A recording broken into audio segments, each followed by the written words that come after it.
As the battle raged on, the relentless cannon fire filled the air.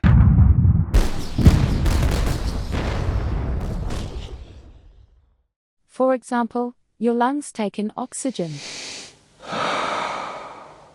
These tasks prevent wear and tear, ensuring the car runs smoothly. Some say they used sledges and rolled the stones over logs.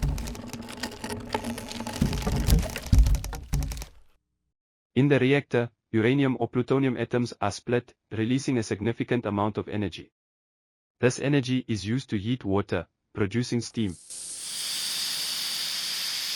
The steam drives turbines connected to generators, converting thermal energy into electrical energy.